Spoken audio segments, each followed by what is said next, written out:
Fala pessoal, sejam bem-vindos ao canal Observatório Rubro-Negro. Vamos direto para as notícias. Galera, vamos dar uma atualização no mercado da bola, a situação do Alcaraz, que existe uma preocupação no Flamengo em relação a esse retorno financeiro. Tá? O Flamengo ele conta com dinheiro em relação à volta da transferência do Alcaraz, que está no Everton, o time da Inglaterra.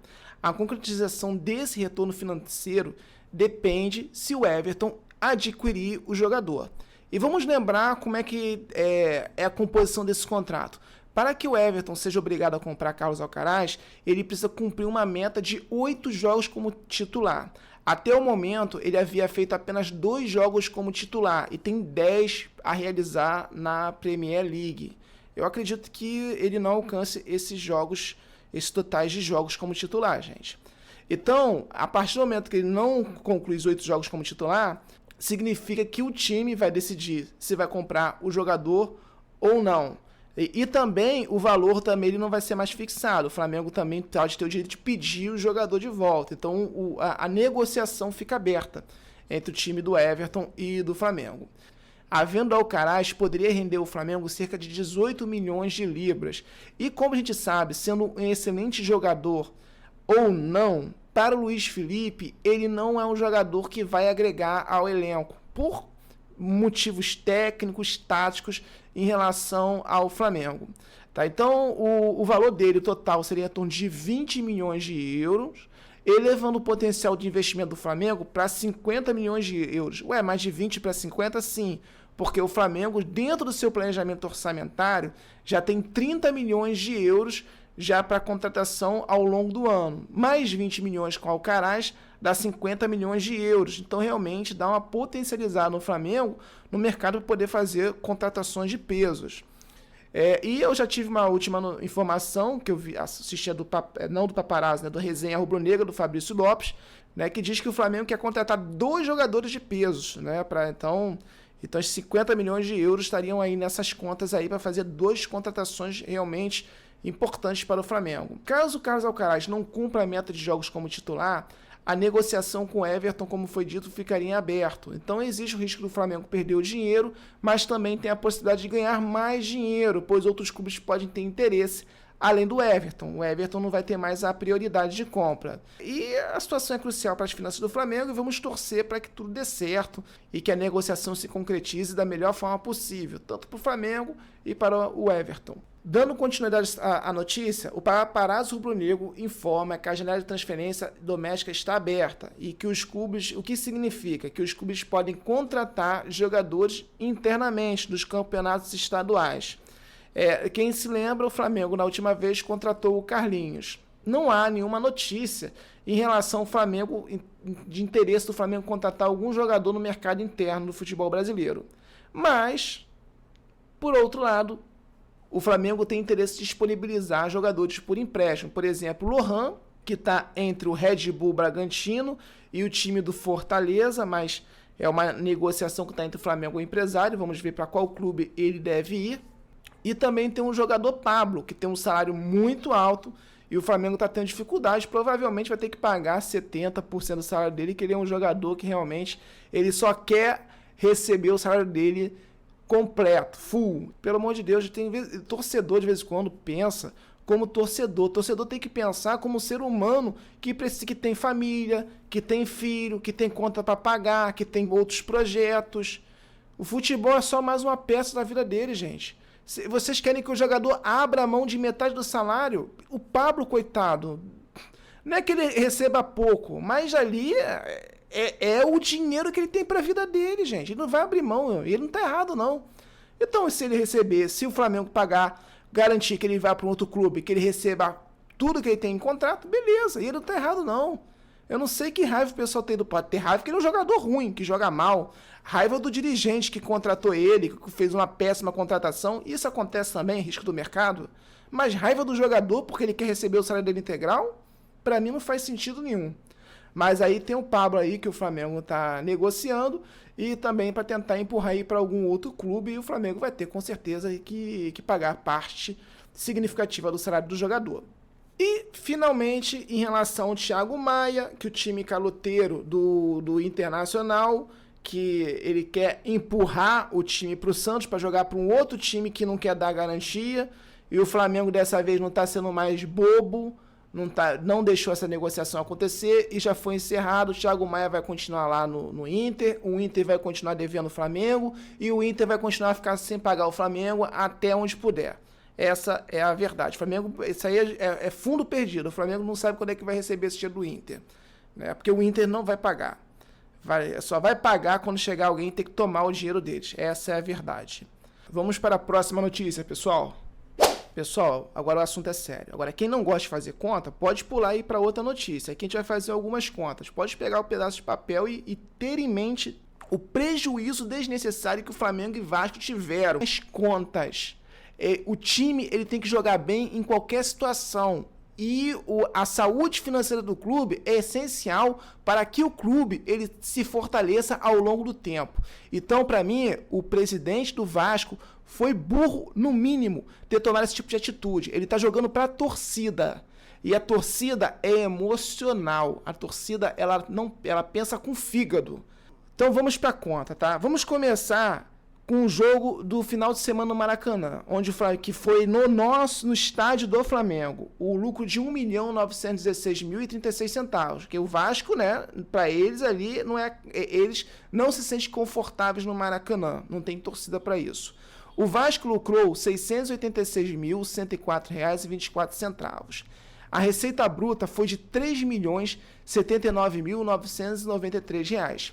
E as despesas foram absurdos, R$ 1.163.622,88. Tá, então, o Flamengo teve lucro, Vasco teve um lucro, que não foi tão grande quanto o Flamengo, mas também teve um lucro, e tiveram um saldo positivo. Agora, vamos pensar no jogo, no Engenhão. O Flamengo amargou um prejuízo de jogo de final, gente. É final. Prejuízo de R$ 86 mil. Em que mundo, uma final de um campeonato, o time vai ter prejuízo? O Flamengo teve um prejuízo de R$ 86 mil. O Vasco, de R$ 130 mil. O Vasco, tendo a oportunidade de ter lucro na final, eu não sei, provavelmente ele teve um lucro muito pequeno, o Flamengo teve um lucro menor, porque o time do Vasco quis jogar para a torcida e amargar um prejuízo absurdo. Então, o paparazzo rubro-negro, inclusive, comenta que poderia ter sido um lucro maior para cada clube, no caso, quase 2 milhões, se os dois jogos tivessem sido no Maracanã. Então, Vasco, acorda para a vida.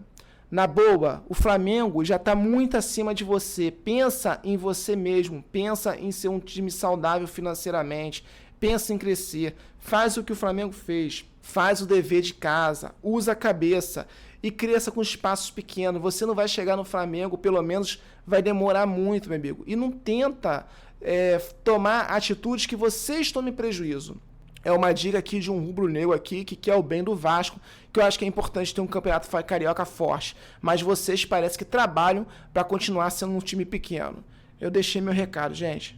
Vamos para a próxima notícia. Sinal de alerta no Flamengo. Pessoal, olha, isso é um assunto que a gente tem que ficar atento e vamos ter que ter paciência com o técnico Felipe Luiz. Porque esse jogo com o Fluminense, ele vai ter um problema que tem muitas lesões, que é só no Flamengo, inclusive no setor ofensivo, o que vai afetar drasticamente na montagem da equipe. O time do Fluminense sempre dá essa sorte. Quando joga com o Flamengo, ele joga com o Flamengo com o time sempre todo arrebentado, sempre com um time pela metade. Aí fica querendo tirar onda com a gente. Mas a verdade é essa, o que vai acontecer novamente. Mas mesmo assim, nós vamos ganhar o Fluminense. Mas vamos para os pontos que estão acontecendo. Primeiro, deixa eu dar um recado, tá, gente? Eu fiz um vídeo muito bom, gente, em relação às lesões do Flamengo, que eu faço um diagnóstico do principal motivo pelas lesões. Eu costumo dizer que esse foi o melhor vídeo que eu fiz sobre o Flamengo. E eu convido vocês a assistirem, eu vou deixar na descrição e também aí na parte superior o vídeo para que vocês possam assistir caso tenham interesse. Mas vamos para os problemas que nós temos hoje do Flamengo. Bruno Henrique, o jogador que a gente sabe que é decisivo, ele é o nosso atacante e está praticamente fora dos 2 jogos devido a uma lesão de grau 1 na coxa direita, e o Felipe Luiz deixou bem claro que o Campeonato Carioca não é a prioridade, é uma pré-temporada e ele não vai colocar risco não vai expor os jogadores ao risco. Então, se o Bruno Henrique precisa de tempo para melhorar, vai ter esse tempo, por isso que a gente tem que ter a compreensão da visão de longo prazo do técnico Luiz Felipe. Pedro não precisa falar, já está fora há muito tempo, não vai jogar. O Everton, Cebolinha e o Michael, que nós temos expectativa, a gente não sabe se vai jogar esse jogo, muito provavelmente não vai. O segundo jogo da final, existe uma possibilidade mínima, mas eles só vão jogar se realmente tiverem possibilidade. E não podemos ter muitas expectativas em relação a Everton, Cebolinha e Michael. Então você perde o Bruno Henrique e você não está tendo reposição.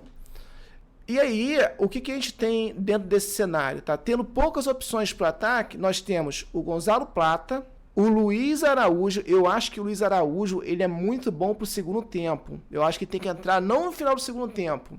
Lá para os 10 minutos do segundo tempo ele entra. E eu acho que tem que entrar inicialmente com o Gonzalo Plata. Mas tem o Matheus Gonçalves e o Juninho. Juninho, para mim, é a última opção. Ele está em fase de adaptação, então ele não é jogador para final nesse momento. Pode ser um jogador excelente, mas o Juninho eu acho que é a última opção, na minha opinião. E são jogadores que não são naquela posição 100%, e o técnico Felipe Luiz ele vai ter que fazer uma adaptação tática na formação ofensiva do time. Então, gente, o técnico Felipe Luiz, ele vai ter dificuldade, talvez as coisas dê certo, talvez as coisas não dê certo, é uma novidade. Mas é final, tenho certeza que o Flamengo vai jogar com sangue nos olhos, que nós vamos conseguir um ótimo resultado, e pode ter certeza, Fluminense, mesmo com o time do jeito que tá, sem o Bruno Henrique, sem as reposições, nós vamos ganhar vocês. Fluminense vai passar vergonha, gente, porque eles vão perder por um time que tá todo desfigurado, tá sem suas principais opções, mesmo assim o Flamengo é muito forte. Hoje é a hora, agora esse jogo é a hora de mostrar o que é o Flamengo e como é que o Flamengo vai chegar forte no Brasileirão. Segue o jogo, vamos para a próxima notícia, que é em relação aos ingressos. Essa cobertura do Gabriel que está indignado, tá? Ele fala que houve covardia na venda dos ingressos, tá? Ele reclama da atitude do Fluminense, que teria colocado os ingressos primeiro do jogo da final antecipado para o Fluminense e posteriormente do Flamengo, que está fazendo uma promoção com sócio-torcedor com o objetivo de tentar igualar ou superar o número de torcedores no jogo do Fluminense. E o Gabriel tá revoltado do paparazzo rubro-negro. Gente, eu vou ser sincero com vocês, tá? O Fluminense, ele tem o direito de fazer a venda. Ele tá fazendo algo que favoreça ao clube deles. E sabe que se colocar junto, o Flamengo vai comer todos os ingressos do Fluminense. Então, para mim, a atitude do presidente do Fluminense é correta. Ele está privilegiando o clube dele. Então, não vejo nenhum problema em relação ao que o Fluminense fez. Ah, mas o Flamengo faz diferente. O Flamengo faz diferente porque o Flamengo não precisa.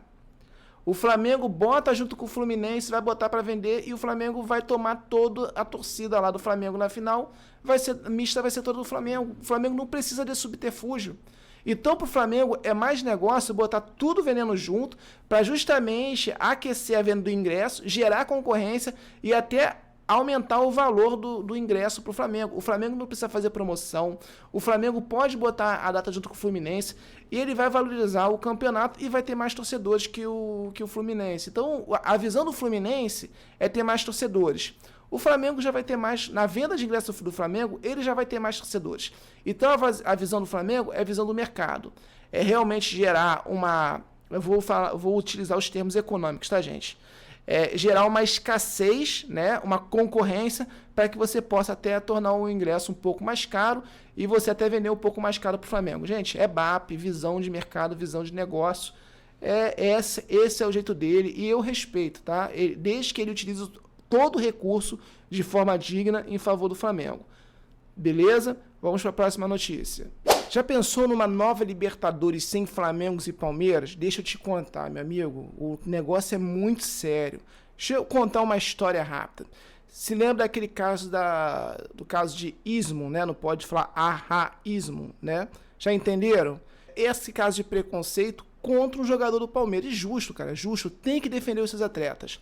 Ela ficou chocada e indignada com a falta de rigor da Conmebol. Diante dessa situação, a Leila Pereira sugeriu que os clubes brasileiros pressionassem mais a Conmebol. ressaltando que eles representam uma parcela significativa da receita financeira da entidade. Ela questionou a postura da Conmebol, que parece ignorar os clubes brasileiros, apesar dessa contribuição. E ela está certa, tá? Não é só nesse caso, não. Em diversos casos, os clubes brasileiros são sempre punidos rigorosamente e os outros clubes que não são do Brasil não têm o mesmo peso de punição. Como forma de pressão, a Leila Pereira propôs que os clubes brasileiros considerassem a se filiar na CONCACAF.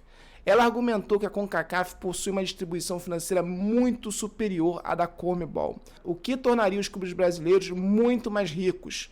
No entanto, ela reconheceu que essa mudança não seria simples, citando inclusive as longas distâncias e o impacto esportivos para os clubes da CONCACAF. A ideia da Leila Pereira ganhou apoio do BAP do Flamengo. Olha o Mengão aí, hein? Falou em dinheiro, o BAP já abre os olhos, né? Que inclusive ligou para ela manifestando o seu apoio em relação à pressão da Conmebol e também se solidarizando com o caso do jogador do Palmeiras que sofreu preconceito. Apesar da iniciativa da Leila Pereira ser bastante interessante, o apresentador do canal Resenha Rubro-Negra, Fala Fabrício Lopes, beleza, cara? Expressou a seguinte opinião: ele acha que essa ideia não irá adiante, ele acredita que a CBF tem ligações fortes com a Conmebol e não permitiria tal movimento. Além disso, ele supõe que a Conmebol tomará alguma atitude para evitar a saída dos clubes brasileiros. Fabrício, concordo, mas eu entendo que só você levantar essa bola com essa iniciativa, essa ideia, você já começa a fazer com que a Conmebol comece a pensar com mais carinho nos clubes brasileiros. Que eles comecem a entender que essa faísca, ela pode aumentar. E de repente de faísca vira um incêndio, e um incêndio que não pode evitar. Então realmente essa atitude da Leila Pereira é muito legal. Eu acho que já bateu no ouvido das Conmebol e a Conmebol vai ficar esperta, pelo menos no início, né? Não sei depois. Mas eu gostei da iniciativa da Leila Pereira. Então é isso, pessoal. O resumo de notícias terminou aí. Espero que vocês tenham gostado. Até a próxima. Dá um like, compartilha, dá aquela moral aí o canal Observatório Rubro Negro. Um abraço, até a próxima. Fui!